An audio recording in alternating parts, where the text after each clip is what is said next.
She's a seasoned author, speaker, and Bible teacher, but that doesn't mean she was immune from tragedy in her own life. How to survive life after the storm, next on Significant Insights.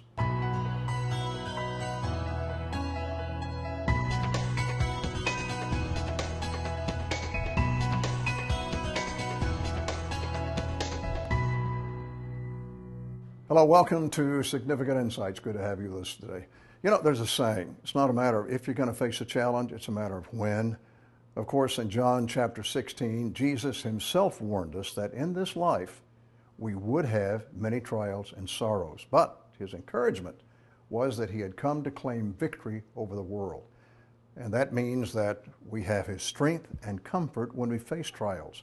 Strength to be victors instead of victims, to be overcomers instead of being overcome. Jen Harrison knows all about facing an unexpected trial when she lost her only son, James, while he was serving on the mission field in Africa. Her book, Life After the Storm, is a guidebook for anyone navigating a difficult season of life. Deborah Fraser, the general manager of KTLN, our station in San Francisco Bay Area, talked to Jan about her journey and advice for those going through their own storms. Jan, tell us about the storm that caused you to write this book. In 2010, our only son was living and working in Africa. He was 27 years old, and one day we received a call that James had died. We had no information, no background information to that, and it wasn't until several days later when my husband went to Nairobi to get his body that he learned from the medical examiner and the autopsy report that he had died of acute pneumonia. And tell me the circumstances around that, how he was found. Was he by himself? He was by himself. He had been living with a friend and a mentor of his that he had lived off and on with in Kenya for several years, and they were in a small town on the Kenya-Tanzania border.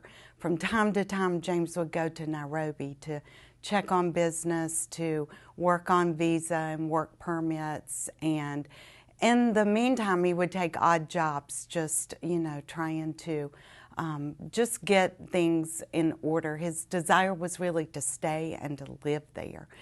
And so it was on one of these trips. Obviously, he was sick, but did not know it. And he was very tired. We had spoken with him just a few days before. Could tell he was tired, but life is hard in Africa. And he didn't mention, feeling unusually bad. And then it was just 5 days later that we got the call. Storms come to all of us, and they are difficult, but there's something particularly heartbreaking about losing a child. It is unfathomable. You can't believe it when you first get the news. It's so backward of what's natural that it's hard to even fully comprehend that it's happened, but it's devastating. It's devastating. How do you prepare for something like that? Wow.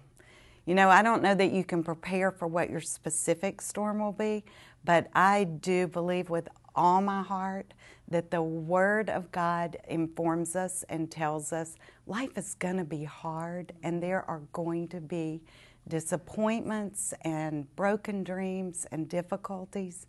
So preparing is what we do every day when we grow in the Lord, when we learn to take His Word and apply it to our lives, when we become engaged in the body of Christ and we strengthen ourselves. We aren't sure what we're strengthening ourselves for, but we're preparing. You talk about that we can look at it in certain ways that could ruin us or refine us. Will you talk about that? They're choices. It's a choice to receive what, we have to decide if God is sovereign, then He allowed even this. And if His word is true on the good days, then it's true, that same word is true on the hard days and then the unexplainable times. So when you continue to return to that truth, you begin to say, I'm going to choose to believe that God wants to use this. He wants to grow me. He's a redeemer. It's who He is. So I can take even this really difficult and this really unexplainable heartache, and if I will give it over to Him, He will refine me through it, and He will get the glory. Jan, I want to talk about this just for a little bit longer. I believe your son was serving the Lord. James was serving the Lord. He was, James was the most compassionate, caring young man, even as a little boy, and his heart was always drawn to people in need. And I think in Africa, he so found just a connection, and it blessed him to help and to encourage and to just see the simple things that would make life easier for people. So he was there. He was doing that with his friend, Pastor Simon, who he had met years earlier. And it was, you know, I think he was deciding, will I go into full-time ministry and just sell it all out or not? We want to trust God's plan.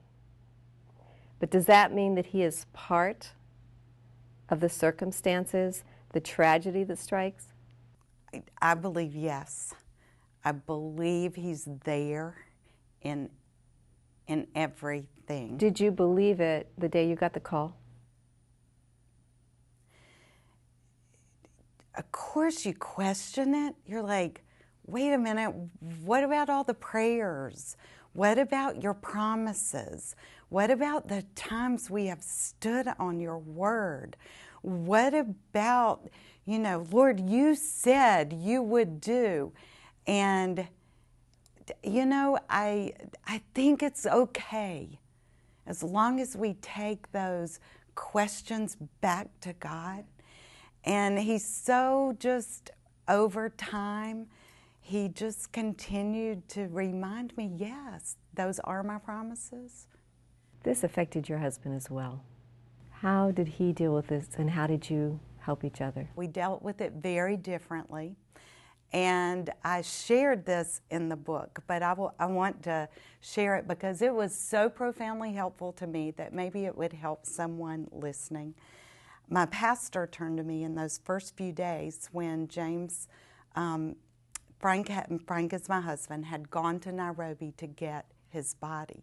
And I was at home with our 3 girls, and we were making all the plans and all the arrangements. And the pastor said, who is a friend, turned around to me one day and he said, there's no right or wrong way to grieve. This is yours. And a lot of people are going to give you a lot of advice, but only the Lord knows what all is going on here. So you don't have to do anything you don't want to do.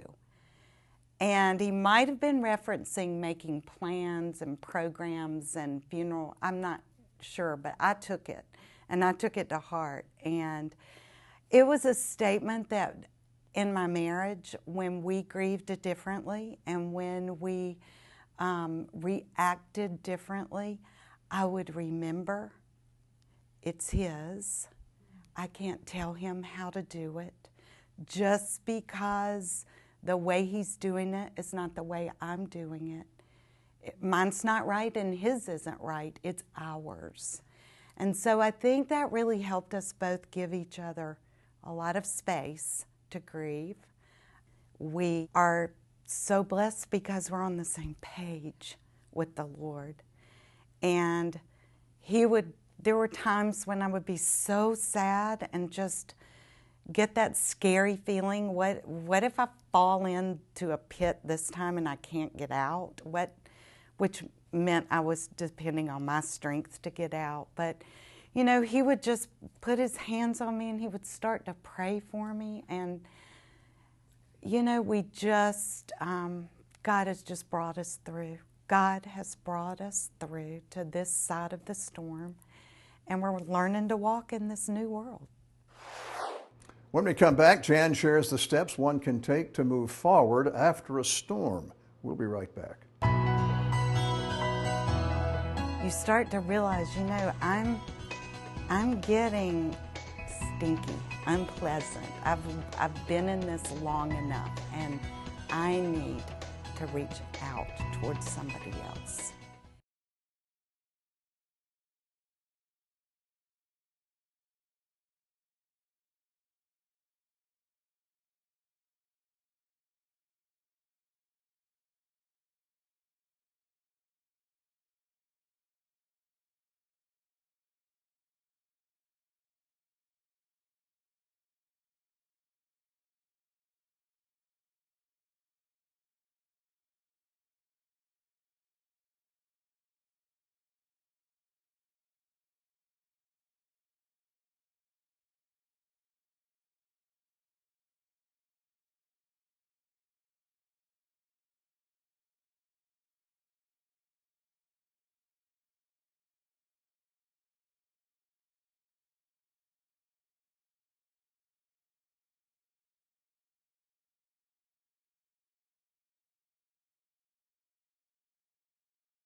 Welcome back. Today, KTLN General Manager Debbie Fraser is talking with author Jan Harrison about her book, Life After the Storm. Jan's storm came when her only son, James, died unexpectedly from pneumonia while serving on the mission field in Africa. In part 2 of the conversation, Jan offers advice about returning to life after a tragedy. What steps can one take to move forward after a storm? No, there comes a time when you've got to just make practical steps again. Things like get up in the morning and get dressed. Just, you know, it's time to take off the sackcloth, and it's time to wash off the ashes, and it's time to literally make the bed up and look at your day, make a schedule. Plan something. You don't have to pack it full or rush back to your routine, but plan something that you can look forward to, or something that is an accomplishment, whether it's make a phone call, keep one appointment. Which would involve fellowshipping with others or not being alone. Absolutely. You know, and everybody's different. Some people tend to isolate, and some people tend to gather many people around them so that they never have to be alone. I probably could have tended to isolate, except for a very, very small group of people. But, you know, it was time. You just begin to know it's time to reach out. You start to realize, you know, I'm getting stinky, unpleasant. I've been in this long enough, and I need to reach out towards somebody else. Another thing that I think is really important is to make a conscious decision that you're not going to talk about it. I know my husband and I, this is, several months later, but we would look at each other and go, we're going to go to dinner, and we are not going to talk about it. We're going to remember all of the other things that are in our lives. And I think our friends really appreciate it when we are just with them and we don't need to talk about it. And we all need something that we look forward to. And sometimes I think when you're in the grieving and the mourning process, as you begin to move through that, it's important to begin to set something out there in the future. It reminds you have a future. It reminds you that there is something ahead to look forward to if you plan for it. You encourage people to surrender their expectations. We have expectations for our lives. We have expectations of what we think the Lord should do in our lives. But they're our expectations. We're to look to God with expectancy, but we don't put expectations on Him. What else can you tell us about the grieving process and the wrong times to say? The things people yes, say. Yes. And the things I've said. Yes. I spent a lot of time in the first few chapters of Job, and I learned there when Job's friends first came to see Job, when they heard of all of these terrible things that had happened, it says that they came and they were quiet and they just sat with him. They sat and they stayed. And I loved that because I thought, really, it's the presence of the people who love us that is the most comforting. And it's their willingness to just be and be in our sorrow and not try to make it go away. You're fine, you're strong, you're gonna make it. Just all of the things we say and our heart's in the right place, but I thought, just be there. Just be. Because the Comforter comes, and the Comforter ministers, not people. How important is worship in the process of healing? Worship comes from the heart, and worship is particularly honored, I believe, from a broken heart, because it's not easy, and it's not about what's happening around you, and it's not about the worship leader, but it is about what is pouring forth from your heart to your God. And you find that sacrifice of praise is it's moving and it's powerful. And when you lift heavy hands and you turn swollen eyes up, God meets you, and spontaneous worship just begins to flow because He's ministering to you in that worship. Worship is absolutely a part of healing. Will you see James again? I will see James again. I am certain of that. Because he knew the Lord, and maybe that would be the thing I would say. Moms, just pour spiritual truth into their lives. Give them every opportunity. Encourage them. Pray. They won't walk it out the way you think they should all the time. But then on the day of trouble, you have that assurance. You have that truth to hold on to, that seed that you know they are secure and the anchor holds. Thank you so much for being with us. Thank you. You can get Jan Harrison's book, Life After the Storm, online wherever books are sold. Final thoughts about resting in a storm right after this. Then one night it happened. The wind howled loudly from offshore, and jumping out of bed, the farmer grabbed his lantern and ran next door to the hired hand's sleeping quarters. He shook the little man and yelled, "Get up! A storm is coming! Tie things down before they blow away!" But the little man just rolled over in bed and said firmly, "No, sir, I told you, I can sleep when the wind blows."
Welcome back.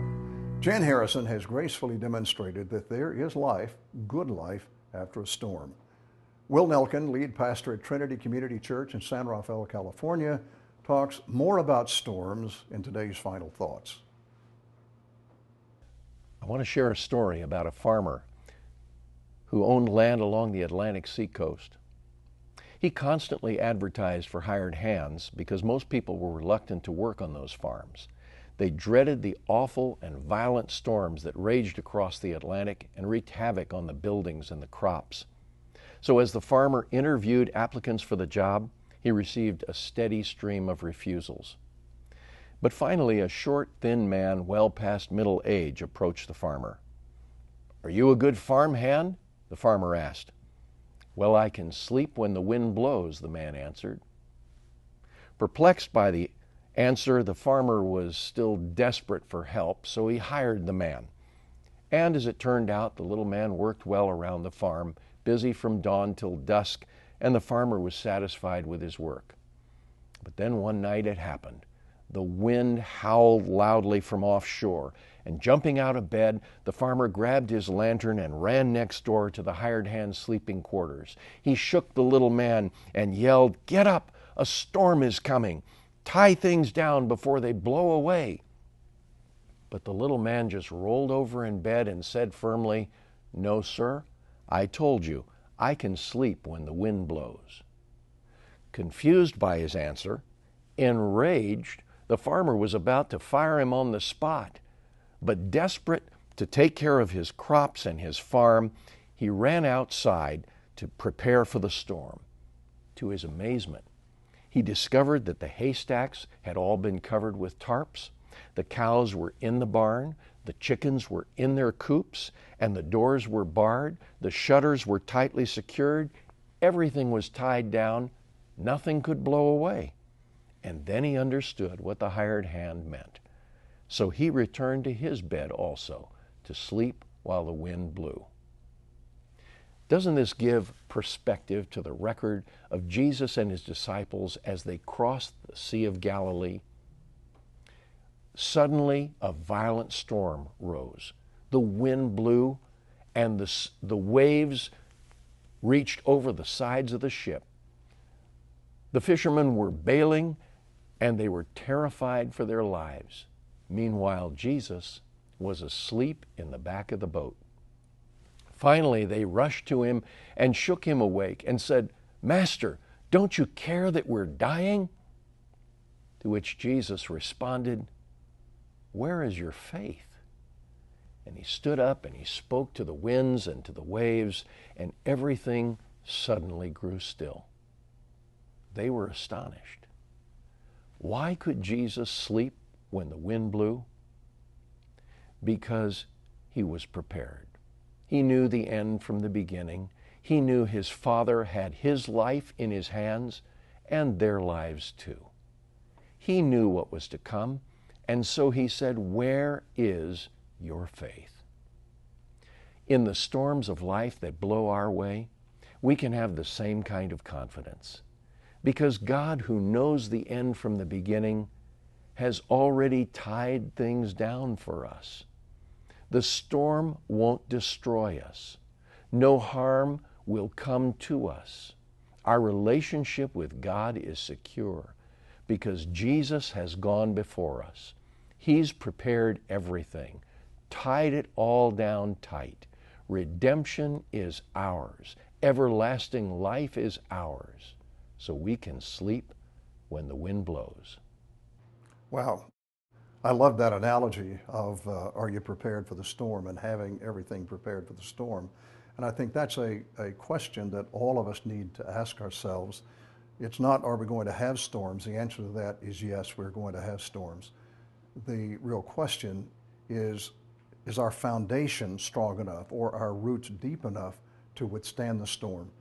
I remember a few years ago when John Ashcroft, who was a governor of Missouri and later Attorney General, we were having a conversation, and I asked him about something that he had said when he was a governor. He said before he was governor, or he said as governor, he would not serve alcohol in the governor's mansion.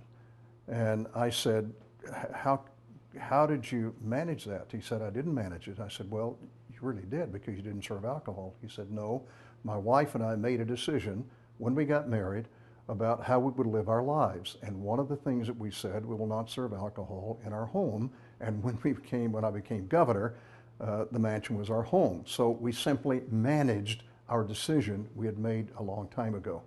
I think that's a great analogy about preparing for the storms, the crisis in our life. We should be prepared before they ever get there. God bless you. Thanks for joining us.